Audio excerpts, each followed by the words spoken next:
रीवा के जिला चिकित्सालय के द्वारा 10 फरवरी से 24 फरवरी तक फाइलेरिया उन्मूलन अभियान चलाया जा रहा है। राष्ट्रीय स्वास्थ्य मिशन में एमडीए के दौरान सरकार द्वारा मुफ्त में फाइलेरिया की दवा प्रत्येक क्षेत्र में वितरित करने के साथ साथ उसका सेवन करने की जिम्मेदारी स्वास्थ्य विभाग को सौंपी गई है।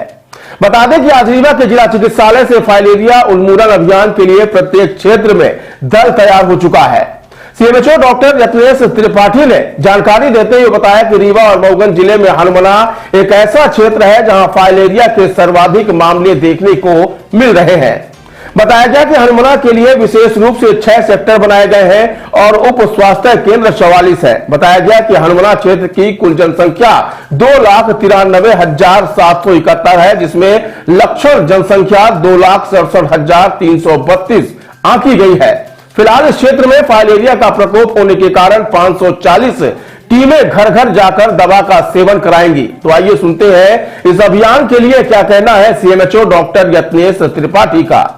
आज विशेष रूप से यह कार्यशाला राष्ट्रीय फाइलेरिया उन्मूलन कार्यक्रम के तहत जो चिन्हित स्थान हैं, जो ब्लॉक है, मध्य प्रदेश के कुछ ब्लॉक चिन्हित किए गए हैं जहां अभी भी आवश्यकता है कि एक बड़ा अभियान चला करके और सभी को फाइलेरिया की गोली खिलाई जाए।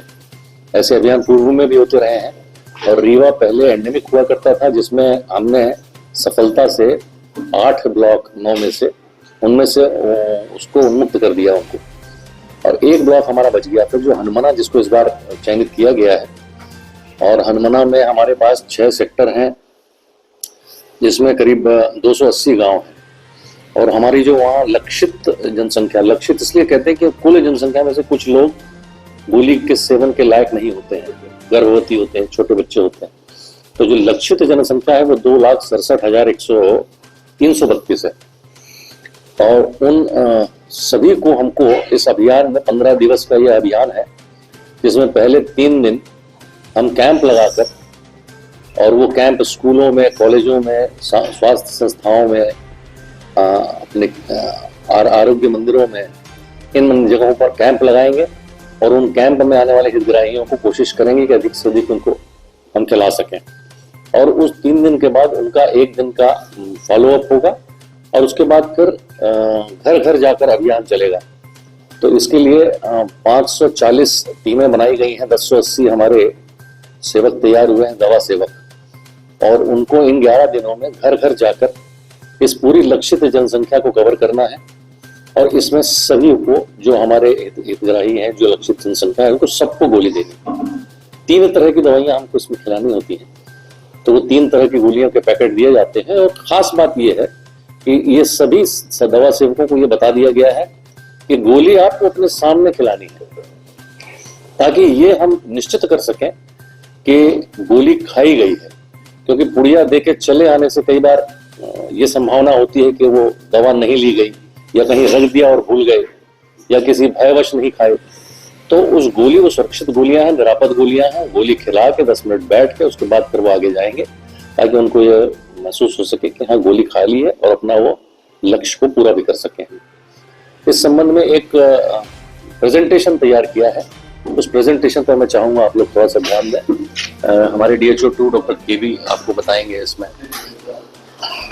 सर, ये फाइलेरिया जो बच्चों से लेके बड़ों तक को होता क्या, उसके डोज भी निर्धारित होते हैं कि बच्चों को क्या डोज देना है और बड़ों को क्या डोज देना है? जी सर, इसमें 3 प्रकार की दवाइयां हैं। हमारा जो कैंपेन है उसमें पहली दवा है एल्बेंडाजोल, दूसरी डीसी और तीसरी आइवरमेक्टिन। 5 साल से कम के बच्चों में दवा नहीं खिलाई जा रही है। और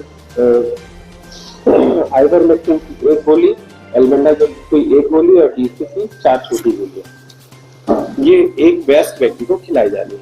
दवाइयों का सेवन अपने सामने किया जाना है और खाली पेट दवाई नहीं लेना है, क्योंकि कभी कभार ये देखा गया है कि खाली पेट दवा लेने से कुछ लक्षण जैसे उल्टी जैसा लगना, पेट में दर्द होना, ये सब चीजें हो सकती हैं। लेकिन ये बहुत कम ऐसे केसों में होती है, लेकिन फिर भी ये हो सकती है। तो उसके लिए हमने अपनी मेडिकल टीमें भी तैनात करी हैं जिला स्तर पर और ब्लॉक स्तर पर। हमारी मेडिकल टीम रैपिड रिस्पांस के रूप में काम करेगी और टेलीफोनिकली हमारे बूथ कार्यकर्ताओं से और जो दवा खिला रहे हैं स्वयंसेवकों से उनसे संपर्क करेगी। तो हमने इसके लिए अपनी तरफ से पूरी तैयारी करी है।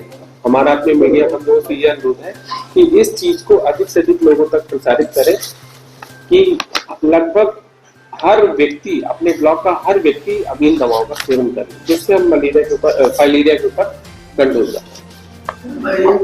हनुमाना में सर्वाधिक बता रहे हैं आपके पैकेट पाए जाते हैं जी। और सरकार निरंतर फाइलेरिया उन्मूलन कार्यक्रम चला रही है। तो ये हनुमाना में ज्यादा हनुमाना में कुछ गांव ऐसे हैं जहां पर जनजातीय आबादी रहती है, जिन्होंने दवा खिलाने के लिए रेजिस्टेंस दिखाया था पिछली बार के कैंपेन में।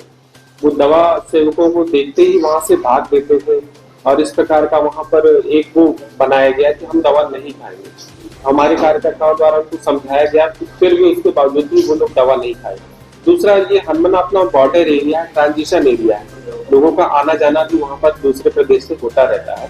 इस कारण से हनुमाना में कुछ केस पॉजिटिव निकले, दो पॉजिटिव निकले। तो अगर एक भी केस पॉजिटिव निकलता है तो वो पैरासाइट की साइकिल फिर से चालू हो जाती है। तो हमारा प्रयास ये है कि ऐसे लोगों को जो रेजिस्टेंस दिखा रहे हैं दवा खाने में, उनको हमने चिन्हित किया है और हमारे कार्यकर्ता वहां पर जा रहे हैं, उनको बार बार समझा रहे हैं दवाइयाँ खाना क्यों आवश्यक है, कैसे बच पाएंगे। तो हमारा प्रयास यही है कि इस बार भी हम उनको 100% लोगों को दवा खिला पाए। 2025 में पेशेंट आपके फाइलेरिया से जितने ब्लॉक मुक्त हो गए हैं, तो आपने कुल कितने पेशेंट मिले, इनको आपने मुक्त किया या ऐसी संख्या आपके पास है? लक्षित जनसंख्या जो हमारे जिले के पूरी जनसंख्या होती है, उसमें गर्भवती महिलाओं को, बहुत अत्यधिक जो बीमार हैं किसी कारणों से, गंभीर बीमारी है उनको, और जो 2 साल से छोटे बच्चे हैं उनको हटा देते हैं। बाकी सारी जनसंख्या हमारी लक्षित जनसंख्या होती है। हमारे बाकी ब्लॉकों में अभी कोई केस नहीं निकल रहा है, सिर्फ हनुमाना में ही केस निकल रहे हैं।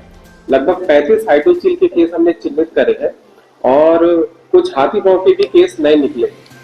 बाकी ब्लॉकों से अभी हमारे कोई ऐसे नए केस नहीं निकल रहे हैं। तो बाकी ब्लॉकों में हम ये मानते हैं कि उनकी जो प्रजनन दर है पैरासाइट की, वो लगभग 0 के आसपास है, उनकी साइकिल नहीं चल रही। हनुमाना में विशेष ध्यान दिया जाए। हनुमाना में हनुमाना, ये अभियान सिर्फ हनुमाना ब्लॉक के लिए, सिर्फ हनुमाना ब्लॉक के लिए ही चलाया जा रहा है। और मैं आपके अभी प्रश्न का उत्तर नहीं हुआ, वो भी बता दूं। आपने जो पूछा था, 2 साल से कम के बच्चे को तो देना नहीं है गोली, 2 से 5 साल के बच्चे को 1 गोली, 5 से 12 साल के बच्चे को 2 गोली, और 12 से 15 साल से ऊपर के बच्चों को 3 गोली, 12 से 18, और वयस्क को 4 गोली, जो 160 सेंटीमीटर से ऊपर। हाइट और उम्र, इन दोनों के हिसाब से निर्णय होता है उनको गोलियों का। सर, ये लगभग कितने दिन में कोई रोगी है, कितने महीने में, कितने साल में ये ठीक हो सकता है मेडिसिन से? फाइलेरियासिस ये जो है ना, जब हम गोली खिलाते हैं तो ये समय का निर्धारण तो नहीं कर सकते, किंतु उनके शरीर से जो पैरासाइट है, जिसको पैरासाइट होते हैं, परजीवी है, वो परजीवी खत्म हो जाते हैं पूरी तरीके से। और जब खत्म हो जाते हैं तो धीरे धीरे करके वो जो सूजन आ जाती है, वो धीरे धीरे करके खुल के खत्म होती है। एकदम निर्धारित नहीं कह सकते कि इतने दिनों में ही खत्म हो जाएगा, इतने दिनों में सूजन खत्म हो जाएगी। वो डिपेंड करता है कि आदमी के शारीरिक गतिविधि कैसी है, एक्टिविटी कैसी है, शरीर का रेजिस्टेंस कैसा है, इस पर